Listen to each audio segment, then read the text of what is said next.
Hello there, good to see you all again. I'm Aiden, and welcome to A Pastor's Life for Me.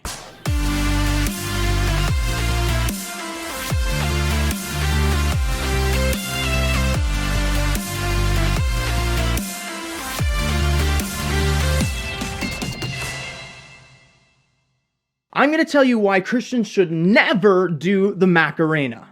If I were to ask you what the lyrics to the song were, you probably wouldn't really be able to answer me other than the word Macarena. And that's probably because it's not an English song, but a Spanish one. So I'm going to tell you what the song is about, but as a warning, if you got kids around, you might want to put in headphones. Doesn't that give you a little bit of a foreshadowing? As well, I don't know Spanish, but I have read multiple different translations of this into English, and it's pretty clear what it's about. So the song is about a woman named Macarena, hence the name of the song. The chorus of the song goes something like this. Give a little bit of love into your body, Macarena, because your body's made for love and feeling good. It's a no-brainer. Give a little love into your body, Macarena. Hey, Macarena. If it hasn't clued in for you yet, I'll let the first verse do that for you. Macarena has a boyfriend who they call by the name Vitorino, and when he left to sign up for the army, she was giving it away to two of his friends. So I'll just explain this to make certain that we all understand what's going on here. There is a girl named Macarena, and since she is a pretty girl, her body was made for doing certain acts.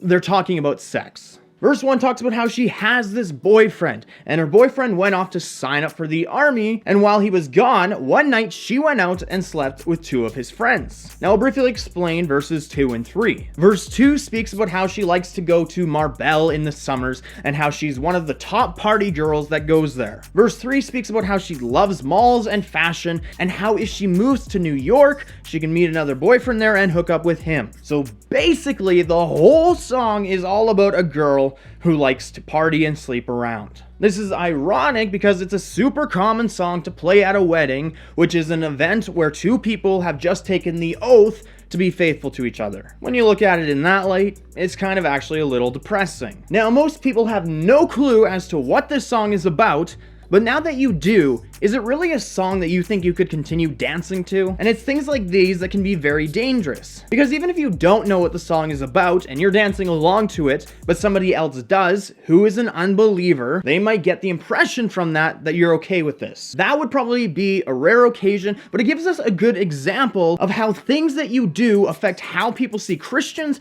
and how people see God. It goes back to something like Christians watching Game of Thrones. If an unbeliever knew that you watched a show like that, even if you skip through all the sexual parts, it still affects how they're going to see you, how they're going to see Christians, and what they think about God. Paul is very concerned that our lives reflect Christ and that our lives are worthy of the gospel. I'm going to read for you a handful of passages. Ephesians 4, verse 1. I, therefore, a prisoner for the Lord, urge you to walk in a manner worthy of the calling to which you have been called. Flip over 2 pages to Philippians chapter 1, verse 27. It says, only let your manner of life be worthy of the gospel of Christ. Flip again over a couple pages to Colossians 1, 9 and 10. And so from that day we heard, we have not ceased to pray for you, asking that you may be filled with the knowledge of his will in all spiritual wisdom and understanding, so as to walk in a manner worthy of the Lord, fully pleasing to him, bearing fruit in every good work and increasing in the knowledge of God. And you can flip over another handful of pages to 1 Thessalonians 2:12, which says, we exhorted each one of you and encouraged you and charged you to walk in a manner worthy of God, who calls you into his own kingdom and glory. And finally, 2 Corinthians 5:9. So whether we are at home or away, we make it our aim to please God. So not only is it important that we publicly are worthy of the gospel, worthy of Christ, worthy of God, worthy of the call to which we have been called, it also is important that we are worthy in private. We do have freedom in Christ, and all things are lawful, but not all things are helpful, as Paul tells the Corinthian church. One of their big problems was sexual sins. Yes, we do have freedom, but are you willing to use that freedom to give a bad picture of God and of Christians in the process? It's just something to think about.